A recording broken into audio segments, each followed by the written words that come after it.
mbote lisusu bandeko na ngana bandeko oyangai to yaka boye parce que bosenga kabiso to yaka bambangu na tongo na yebisi bino ke matoi na misu ya ba Congolais kota na ce pays kuna na Pays-Bas epai wapi moko ya ba Congolais akangamaka Jean-Pierre Bemba Gombo depuis 2008 lelo na Congo na ba polémique na bato ba bima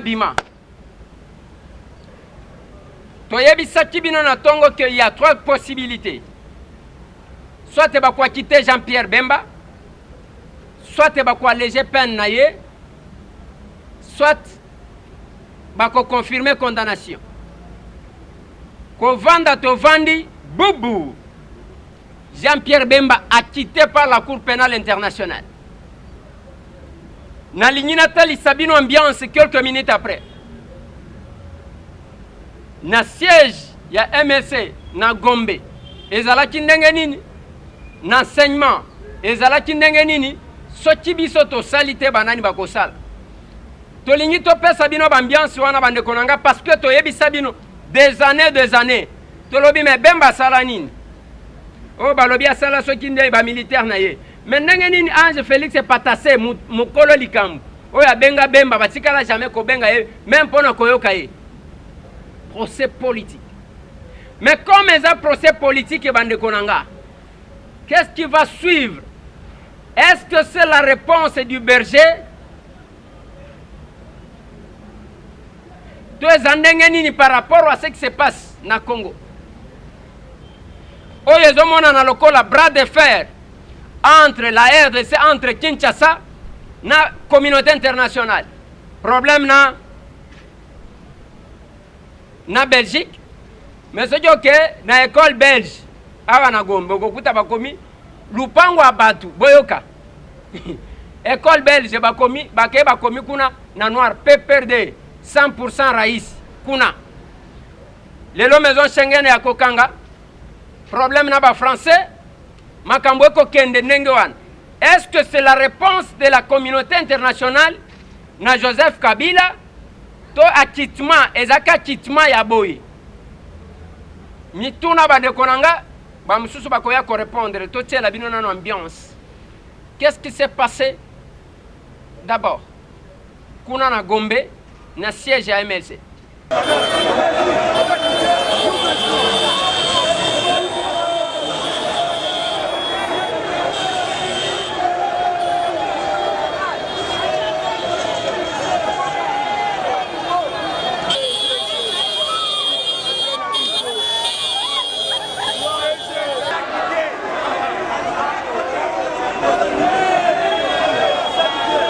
ensemble, président Moïse Abeng Ibisabi, est-ce que vous avez dit que acquitté président Abino, Jean-Pierre Bemba, il dit ah, devant Dawate, il va être dans le siège, il y a MLC, on a un déco, Bemba Zamo, on a Fumukimbangu, Azamo, on a Fulusi, Otolé, Bemba, on a Congo Oyo. En tout cas, mon bébé l'ami, Bemba Aya, Kabila Salanini, Agende.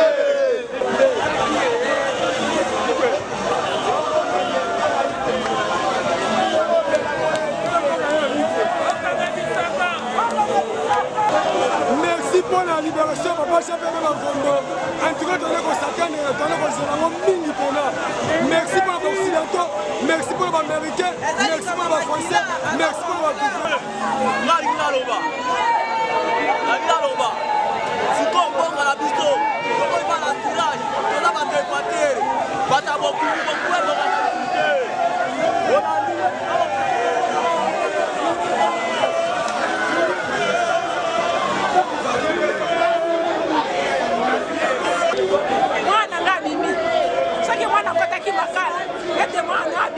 il faut se pélater.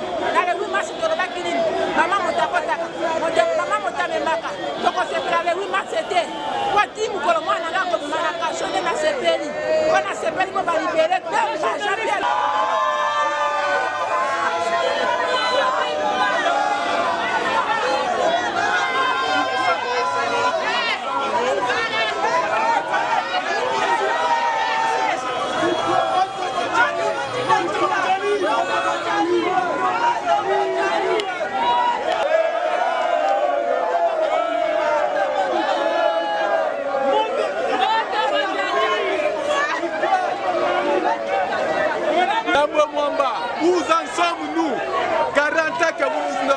poser. Où en sommes-nous? Et qui deviendrez-vous Tambwe Mwamba? Charma na ye papa, charma na ye mokolo mboka azoloko na ye basaka na mboka mingi.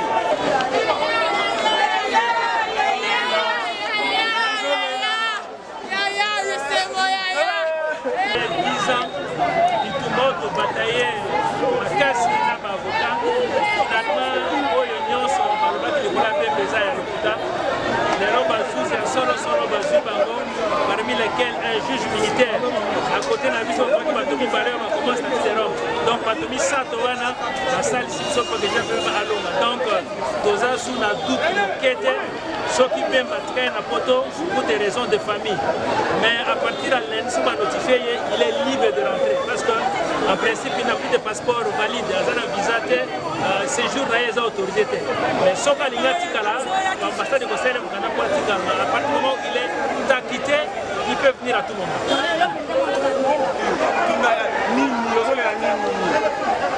biso mpo na bemba eza mpo na makambo mboka yeke normal ozomona mpona biso arbitraire 10 ans de prison osala yango soki ozala neti ngai ngai nde mwana ja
Téléphone, je crois,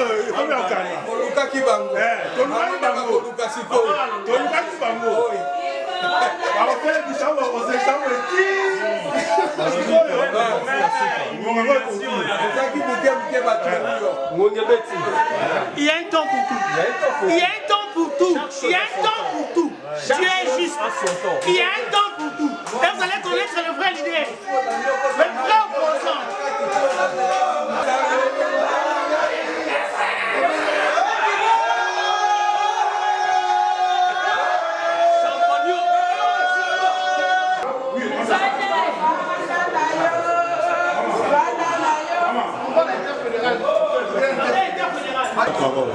Et comme nous disons toujours dans notre église, avec Dieu nous vaincrons. Et voilà aujourd'hui qu'avec lui nous aurons effectivement vaincu. Il y a un adage qui dit que Dieu n'a jamais été corrompu.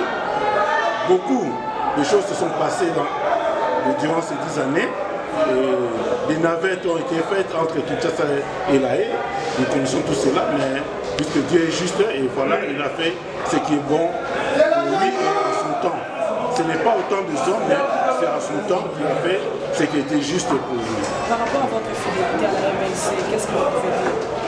Bon, je conseille aux amis, je conseille à nos frères de demeurer constants dans la vie. La constance paye, la fidélité à ses engagements. Moi, personnellement, je suis resté depuis pratiquement 2002. Et j'étais en rébellion, nous étions déjà ici à Kinshasa. Nous sommes demeurés fidèles. Et aujourd'hui, nous sommes présents pour une grande fédération. Nous continuons à demeurer fidèles au parti. Et nous sommes contents de cette émission.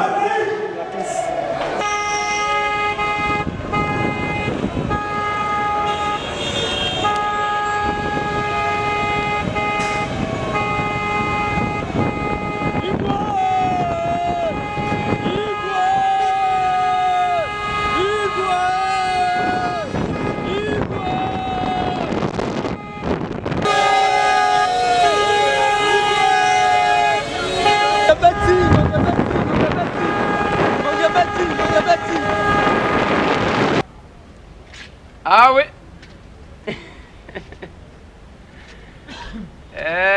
Ezaka boy. Sikoyo kota enseignement. Ezalaki ndenge nini? Nyonso tokosala eza mpona kotalisa bino que jamais tokovanda. Tokokanga matoi devant ba événement sans que tokita sur terrain tomemela bino oyo bozelaka epa na biso. Voilà le contrat ngana lobaka. Enseignement, ambiance zandenge nini.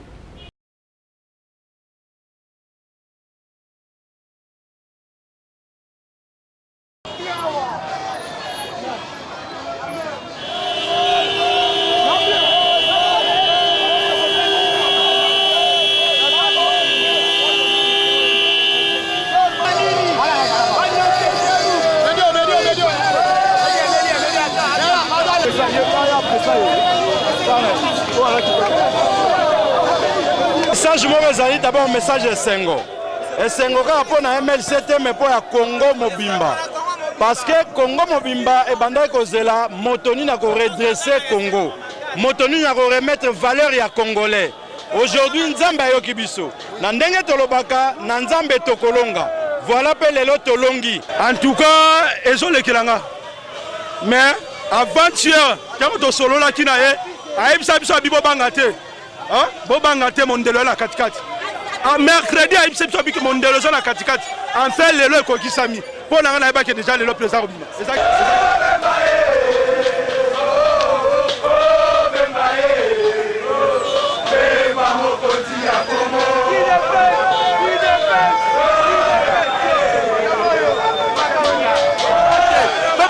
Déterminé que c'est pas l'ibona Zabi qui a moi la montre à papa on fait libérer papa na éviter ce qu'on a lango nazala nzala lisusu te papa libérer le Congo d'abord papa pour la bemba papa na sepeli ngai moi c'est bemba 10 ans mobile nanga banda bakanga ye na sepeli na vanda fidèle na tenga mate bazonga bisika bokote na sepeli ba libérer mobile nangae.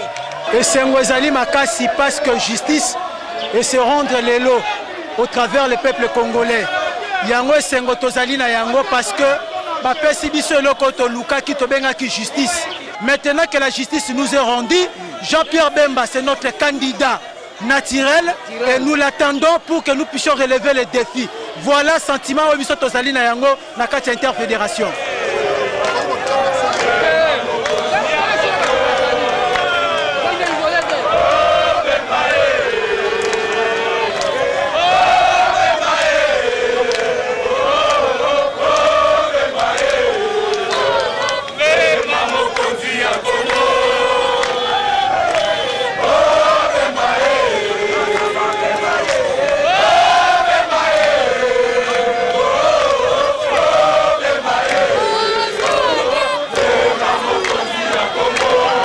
Sentiment nangai ezali sentiment ya esengo.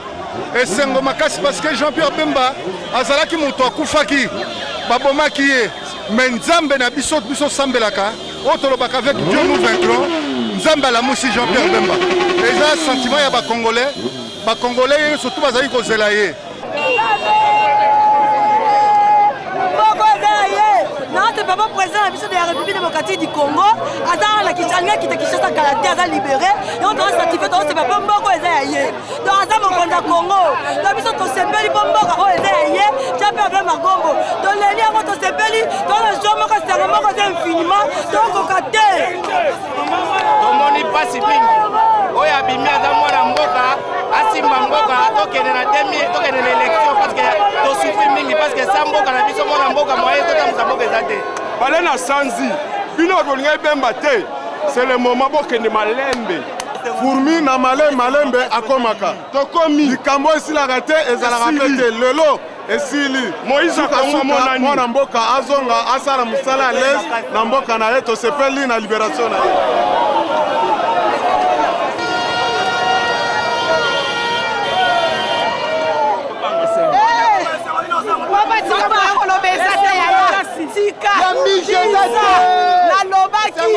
Nalobaki yango 9 mois de grossesse 10e mois ezalaka ya libanda asali 9 mois na libumwa CPI esengelaki asanza ye CPI asanzi ye aza mwana na nzambe aza mwana na elaka. Jean-Pierre Bemba aza patrimoine national olobaki bien que procès yango eza injuste lelo justice nde ya nzambe nde esalemi Bemba aza mpona mutu nyonso tu. Talaka yo moko Mula zomi lelo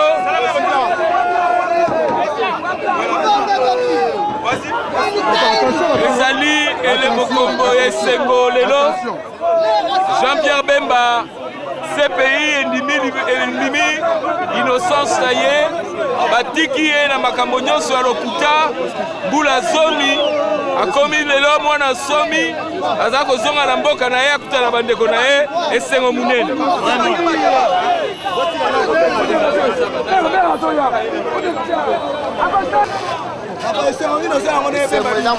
Esengo eza makasi papa. Esengo ya grave ya olobela toza Esengo pour le peuple congolais. Pona yango ndenge mundela sosoli ete il faut na Congo élection salema. Pona yango mundela tiki Bemba pour amatisa pression na Congo. Jean-Pierre Bemba Libanda, Moïse Katumbi, président Félix Tshisekedi,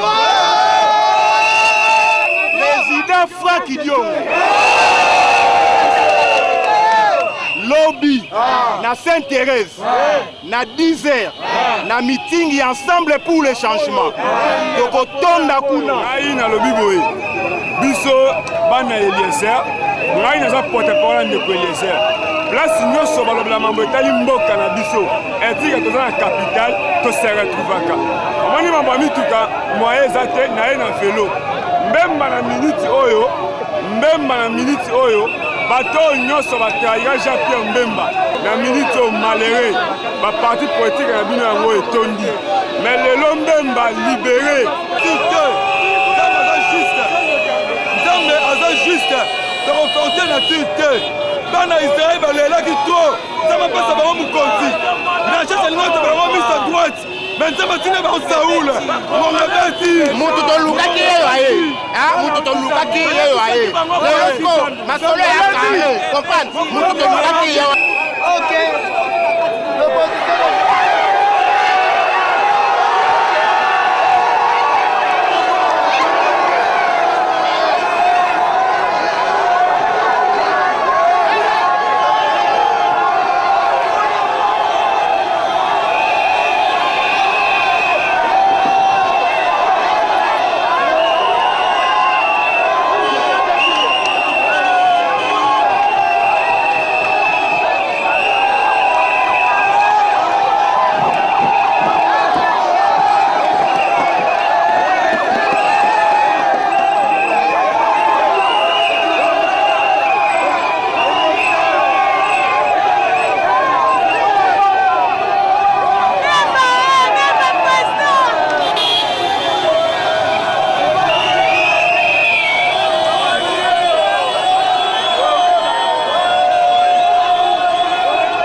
Congo bobo sanate Bemba talaka montre pamba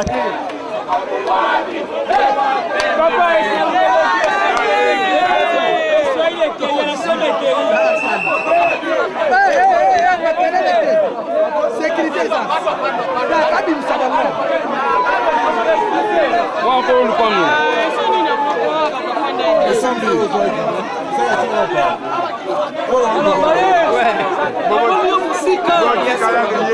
ah, moi la baie.